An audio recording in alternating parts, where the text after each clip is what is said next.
नमस्कार दर्शकों, मैं डॉक्टर कृतिका चौबे स्वागत करती हूँ आपका हमारे आज के कार्यक्रम जनता की बात में। दर्शकों, जैसा कि आप जानते हैं कि स्वास्थ्य हमारे लिए कितना ज़रूरी है और इसके क्या लाभ हैं, इसी से जुड़े पहलू से आज हम बात करेंगे। हमारा आज का विषय होगा किशोर स्वास्थ्य और जागरूकता। इस विषय पर चर्चा आगे बढ़ाने के लिए हमने हमारे कार्यक्रम में आमंत्रित किया है डॉक्टर वीना सिन्हा जी को, जो कि पूर्व एडिशनल डायरेक्टर स्त्री रोग विशेषज्ञ हैं। साथ ही मौजूद हैं डॉक्टर राहुल शर्मा जी, जो कि क्लिनिकल साइकोलॉजिस्ट जेपी हॉस्पिटल से हमारे साथ यहाँ मौजूद हैं। आप दोनों का हमारे कार्यक्रम में बहुत बहुत स्वागत है। दर्शकों, जैसा कि आप जानते हैं कि जनता की बात एक सजीव फ़ोन इन कार्यक्रम है, तो आज के विषय से संबंधित आपके जो भी सवाल हैं, आप हमारे स्टूडियो में मौजूद हमारे एक्सपर्ट से बात कर सकते हैं। हमारा नंबर होगा 0755-266-0049। हमारा टोल फ्री नंबर है 1800-233-0040।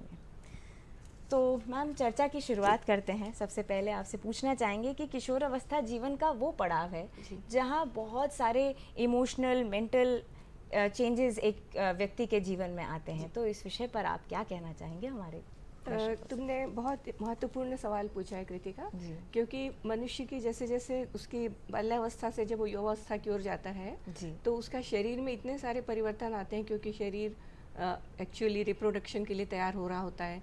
दूसरी तरफ उसको साइकोलॉजिकली अपनी समुदाय में आगे बढ़ने के लिए, और फिर ये जो दूसरी प्रेरक शक्तियाँ हैं वहीं वहीं उसके लिए कॉम्पिटिटिव फोर्सेस भी हैं, आपस में कॉम्बैट भी है, कंस्ट्रक्टिव भी है और डिस्ट्रक्टिव फोर्सेस भी। उनके बीच में जब एक बच्चा या लड़का या लड़की ग्रो करती है तो उसके शरीर पे, मन पे बहुत तरह के दबाव होते हैं, जिनसे लड़ने के लिए उसे तैयार करने में समुदाय की और हम सबकी बहुत बड़ी भूमिका है। सर, आपसे जानना चाहेंगे कि ग्रामीण क्षेत्रों में स्वास्थ्य को लेकर कितनी जागरूकता है, और पहले के समय में और आज के समय में आपने क्या बदलाव देखा है? देखिए, स्वास्थ्य एक ऐसा मसला है जिसमें जितनी ज़्यादा जागरूकता होगी उतने ज़्यादा लोग स्वास्थ्य संबंधी सेवाओं की तरफ और स्वास्थ्य संबंधी व्यवहार की तरफ को लोग जाएंगे। तो हम पहले की अपेक्षा अगर बात करें, पहले इतनी जागरूकता नहीं थी, और अभी तमाम सरकारी कार्यक्रमों को देखते हुए, तमाम विज्ञापनों, तमाम तरह की फिल्में, तमाम तरह के IEC जिसको बोलते हैं, इंफॉर्मेशन, एजुकेशन, कम्युनिकेशन, सूचना, शिक्षा, संचार, तो उनके तमाम रणनीतियों को अपनाया गया है, आजमाया गया है। उसका परिणाम ये है कि लोग अब काफ़ी ऐसे विषयों के बारे में बातचीत करने लगे हैं जिन पर कि लोग पहले शर्म महसूस किया करते थे, लिहाज करते थे, या उनके बारे में बात करना गलत या पाप मानते थे। लेकिन लोग स्वास्थ्य की चूँकि महत्वपूर्ण बात है, तो उनसे संबंधित जो तमाम सारे एस्पेक्ट हैं, तमाम सारे उसके जो फील्ड हैं, उन पर लोग बातचीत करने लगे हैं। और हम ये बिल्कुल स्पष्ट तौर पर कह सकते हैं कि पहले की अपेक्षा जागरूकता में बढ़ोतरी हुई है। लेकिन हमको यहीं नहीं रुकना है, बल्कि स्वास्थ्य एक व्यवहार का मामला है, मनुष्य के व्यवहार का मामला है, और उनके अंदर स्वास्थ्य साक्षरता विकसित हो, और साक्षरता से आगे जा कर के वो अपने व्यवहार में सजग हों, स्वास्थ्य को लेकर के सजग हों, और हमेशा सजग रहें। इसके लिए बहुत सारी और तमाम रणनीतियाँ उनको भी अपनाए जाने की ज़रूरत है। मैम, आप इस विषय पर क्या कहना चाहेंगी कि पहले के समय में और आज के समय में आपने क्या बदलाव देखा? देखो, पहले मैं याद करती हूँ तो बहुत एक समय था जब हमारे देश में ही इसको एक सांस्कृतिक उत्सव के रूप में बनाया जाता था। जैसे मेंस्ट्रुएशन को लेकर देखें, एक सेलिब्रेशन होता था, मतलब एक उत्सव होता था कि पूरे परिवार में पता चले कि ये लड़की बड़ी हुई है, और उसको समाज मान्यता देता था, और इससे उतनी झिझक नहीं होती थी। तो लड़कियों के बीच से जिसकी झिझक थी, माँ और बेटी का एक मधुर संबंध था, परिवार में उसके और अन्य महिलाओं से संबंध था, और उसको ये समझ में आता था कि उसके विकास का एक रास्ता है, वो आगे बढ़ा है, और समाज में भी जानकारी होती थी कि ये लड़की अब सामान्य रूप से इसकी ग्रोथ हो रही है, और ये विवाह के लिए तैयार है, या इसको आगे अगले जो कदम बढ़ाने उसके लिए ये तैयार हो रही है। तो ये एक सेलिब्रेशन था।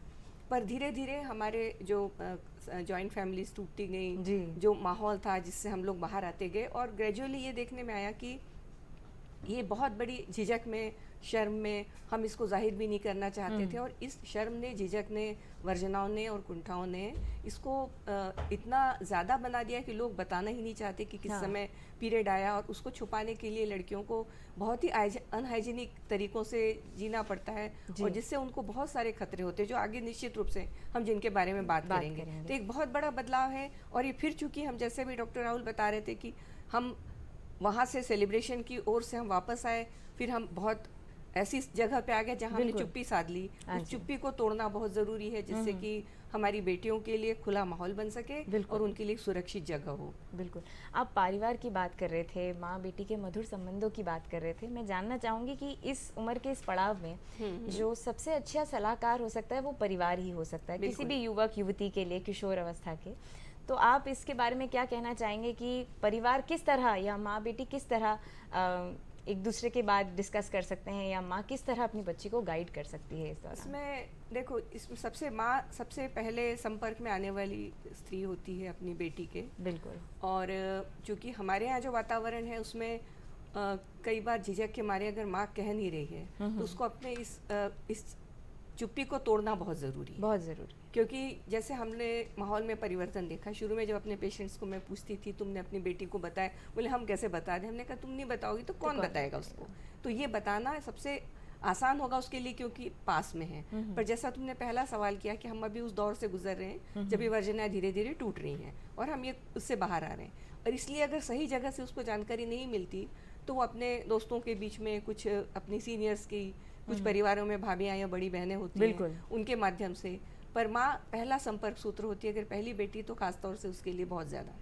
छोटी बहनों को तो बड़ी बहनों से भी ये अफेक्शन और ये जानकारी मिलती है, पर जो पहली बेटी है उसको सबसे पहले माँ के साथ एक माँ का दायित्व भी है। बहुत अच्छी बात बताई आपने कि माँ का कर्तव्य होता है कि अपनी बेटी को उम्र के इस पड़ाव पे इस दौरान जागरूक करे। हाँ, क्योंकि रिप्रोडक्टिव हेल्थ कृतिका बहुत महत्वपूर्ण है। ये उसके जीवन को, अगर उसने इसके बारे में जानकारी नहीं दी, ये नहीं बताया कि पीरियड्स का ऑनसेट एक आवश्यक घटना है जिसमें उसके शरीर में बनने वाले ओम्स के बारे में हमको जानकारी मिलती है कि अब वो मैच्योर हो रही है, तो हम उसके बारे में अगर उसको जानकारी नहीं देंगे, उसके खतरों से अवगत नहीं कराएंगे, अनहाइजीनिक होने के साथ साथ वो गर्भधारण भी करने के लिए उपयुक्त हो जाती है। तो ये बहुत बड़ा खतरा हो जाता है बच्ची के लिए, उसके सोशल लाइफ के लिए, उसकी ज़िंदगी के लिए। इसलिए माँ को ये सब बताना बहुत ज़रूरी है। डॉक्टर शर्मा जी, आपसे पूछना चाहेंगे कि आप इस फील्ड में बहुत लंबे समय से काम कर रहे हैं, तो परिवार का क्या रोल होता है? किस तरह की जागरूकता आपने पहले देखी और अब देखें? क्या क्या चेंजेस आए हैं कि लोग कितने अवेयर हैं इस बारे में? देखिए, परिवार एक प्राथमिक इकाई है जी। और हम ये बोलते हैं कि किसी भी देश में लोकतंत्र बाद में आता है, वो पहले परिवार में दो लोगों के बीच आता है। अच्छा। तो वो जो लोकतांत्रिक मूल्यों की हम बात करते हैं वो दो लोगों के बीच में, ख़ास तौर से हस्बैंड वाइफ के बीच और माता पिता और बच्चों के बीच में, जब तक वो लोकतांत्रिक मूल्य नहीं होंगे। इससे तात्पर्य मेरा ये है कि अगर बच्चों को कुछ बात कहनी है अपने माता पिता से, या बच्चों को कुछ समस्याएं हैं या कुछ उनको उलझने हैं, तो सबसे पहले माता पिता की ये जिम्मेवारी होती है कि उनके साथ में एक क्वालिटी डायलॉग करें, एक बेहतरीन उनके साथ में संवाद कायम करें। देखिए, वो माता पिता हैं, वो उनके बायोलॉजिकल पेरेंट्स हैं, उससे कोई उनको छीन नहीं सकता, लेकिन उससे ज़्यादा ज़रूरी इस बात की है कि वो अपने बच्चों के दोस्त हों, अपने बच्चों के मित्र हो सकें। और ये बहुत ही ख़राब परिवार माने जाते हैं जिसमें कि बच्चों को अपनी बात मनवाने के लिए किसी बाहर अपने मित्र को ये बोलना पड़ता है कि मेरी माँ को कन्विंस कर दो या मेरे पिता को जाकर घर में कन्विंस कर दो। ये एक समस्या वाली बात होती है। इसका मतलब है कि जो परिवार में कम्युनिकेशन है, जो संवाद है, वो त्रुटिपूर्ण है, उसमें कुछ समस्या है।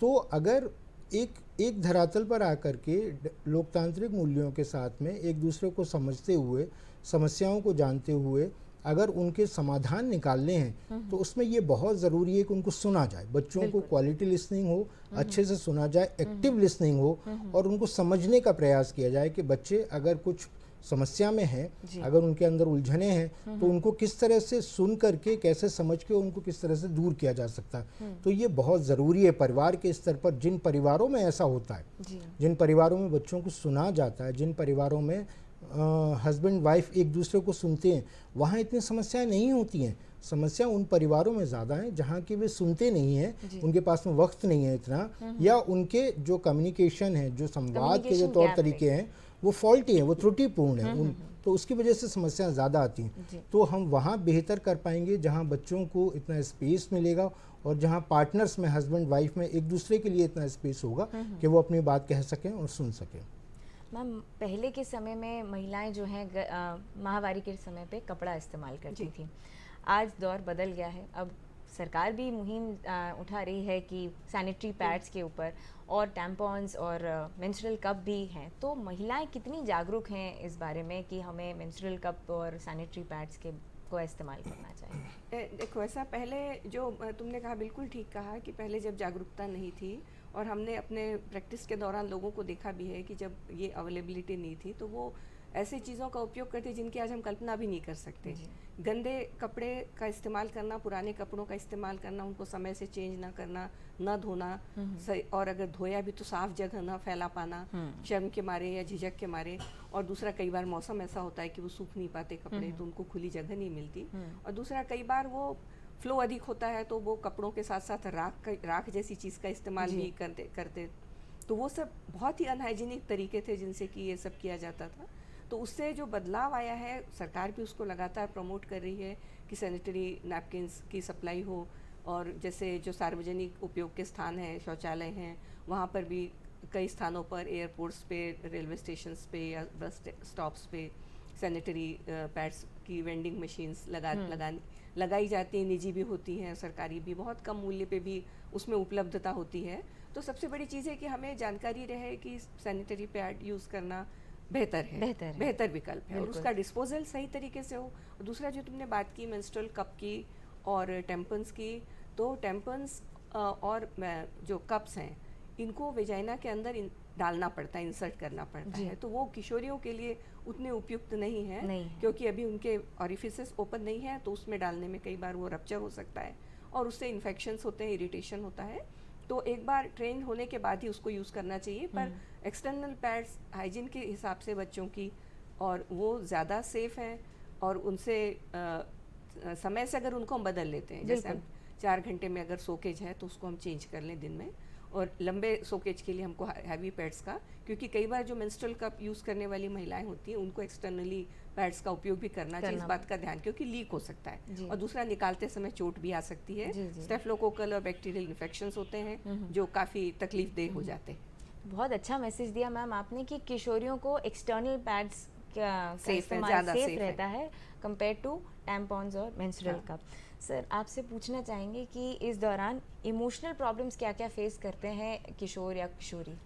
देखिए, ये बदलाव का समय है, जो किशोरावस्था है, बहुत बदलाव की अवस्था इसे कहा जाता है। इसको एक तरह से संक्रमण काल भी कहते हैं, जिसमें तमाम हार्मोन्स में बदलाव हैं, उनके चलते शरीर के अंदर बदलाव हैं, और इन बदलावों के साथ साथ में लोगों के मन में, लोगों के मूड्स में, लोगों की फीलिंग्स में बहुत ज़्यादा जो वो महसूस करते हैं, उसमें बहुत बदलाव होते हैं। यही वो अवस्था है जिसमें कि लोग अपने आप की पहचान को स्थापित करने की कोशिश करते हैं, और अगर उसका उनको सही ज़रिया ना मिले अपनी पहचान को स्थापित करने का, तो उनके अंदर एक तरह का आइडेंटिटी क्राइसिस हो सकता है, क्योंकि यही वो अवस्था है जिसमें उनके व्यक्तित्व का विकास एक रूप लेता है, एक आकार लेता है, और वो सकारात्मक हो, उसका आकार ठीक ठाक हो।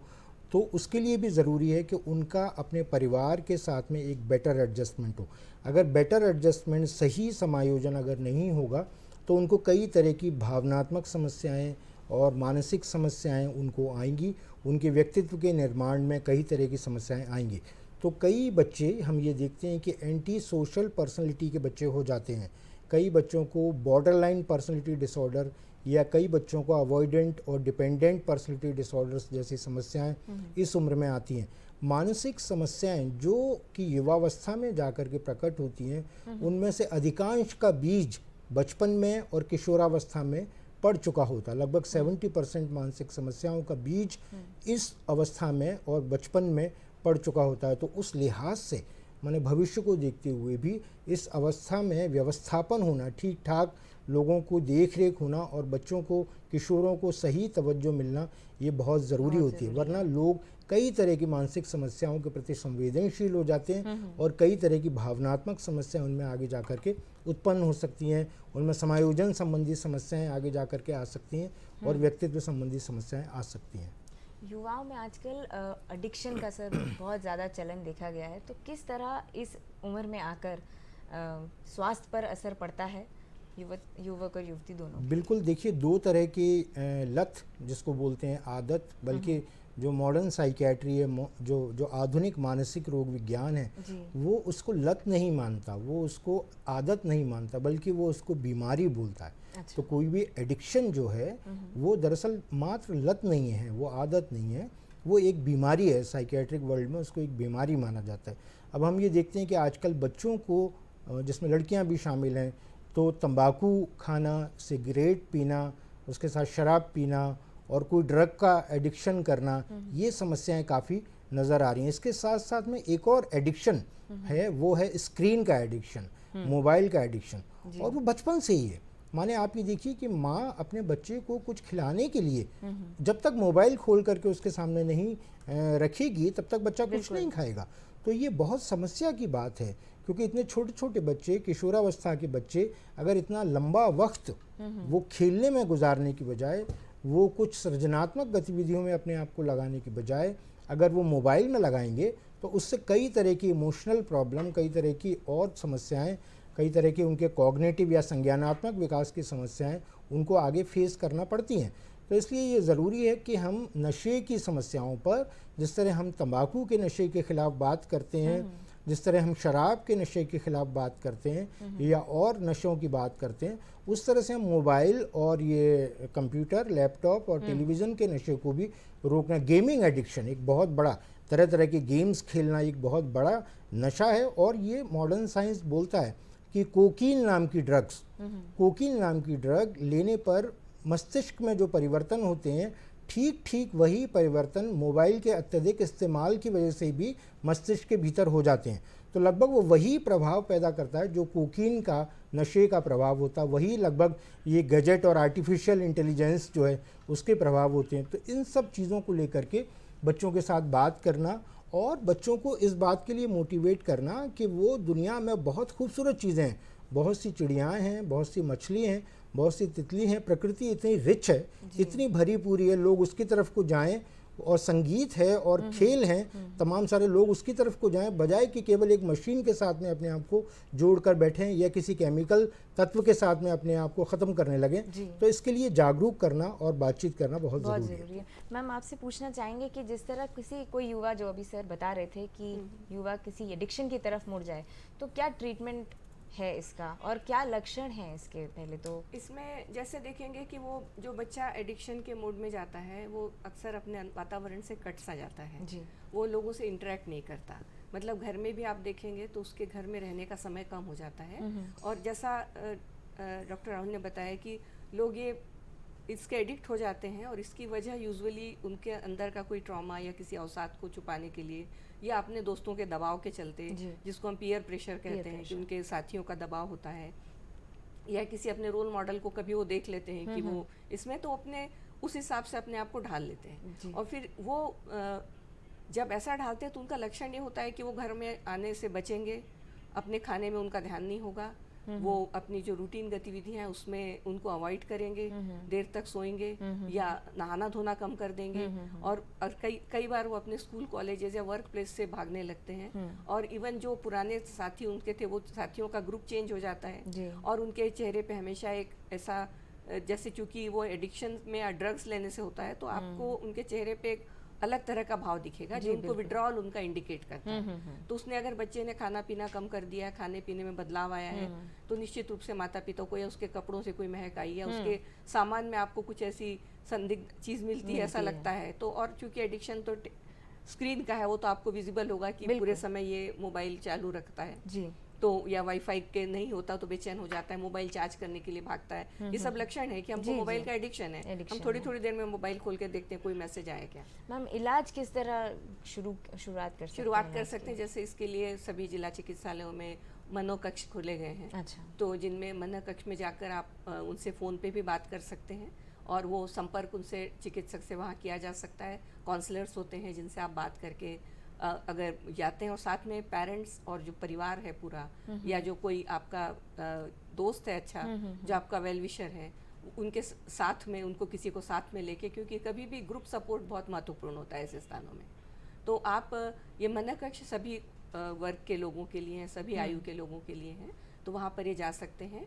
और जो किशोरों के लिए विशेष रूप से मध्य प्रदेश में इनकी संख्या, चूँकि किशोरों की काफ़ी बड़ी आबादी का 22% हिस्सा किशोरों से बनता है। बिल्कुल। तो हम ये माने कि लगभग 1,60,00,000 किशोर किशोरियाँ होंगे, तो ये ग्रामीण क्षेत्रों में इनकी संख्या बहुत अधिक है। तो अभी 13 ज़िलों में खास तौर से ये जो किशोर स्वास्थ्य क्लिनिक, जो मित्र क्लिनिक्स हैं, ये अपने प्रदेश में प्रचलन में है, जिनके माध्यम से किशोरों की काउंसलिंग की जाती है।